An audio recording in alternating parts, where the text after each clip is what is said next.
Hello students, welcome back. In today's lecture, we're going to continue our discussion on the production of urine. Let us bring back all the structures we drew in the last lecture.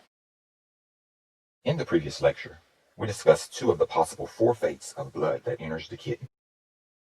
In the first scenario, the blood simply enters the kidney, exchanges gases and nutrients, and leaves the kidney without being filtered. In the second scenario, the blood is also filtered and urine is produced. In today's lecture, we will discuss scenarios 3 and 4. We will represent scenario 3 on the left. The first thing that we will do is draw all the structures which are the same as scenario 2.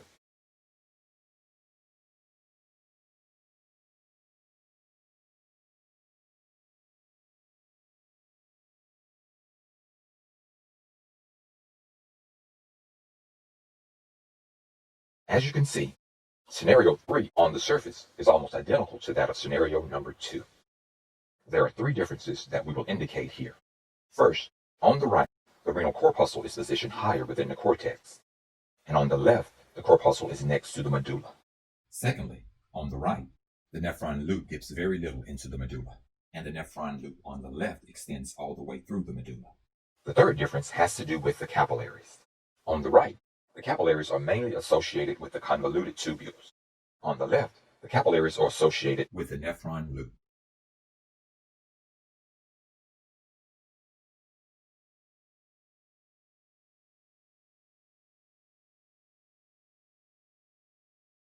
The capillaries on the right are the peritubular capillaries. The capillaries on the left are the vasa recta.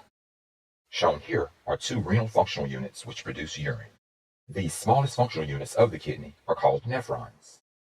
The nephrons within the cortex, near the capsule, are called corticonephrons, and these represent scenario number 2. The nephrons next to the medulla are called juxtamedullary nephrons, and these represent scenario number 3. The word juxta means next to. Scenario number 4 includes all the nephrons intermediate between the nephrons near the capsule and the nephrons near the medulla. However, these nephrons are still considered to be corticonephrons. 85% of the nephrons within the kidney are corticonephrons. Juxtamedullary nephrons only represent 15% of the nephrons. And this completes our discussion on urine production. There are a few other terms related to blood filtration that I would like to bring to your attention. Having too much sodium in the blood is called hypernatremia. Having too much potassium in the blood is called hyperkalemia. The nephron loop is also known as the loop of Henle.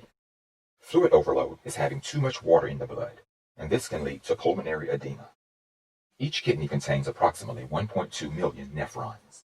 This concludes our second lecture on the production of urine. And for now, it also concludes our discussion on the urinary system. I hope that you've learned a lot.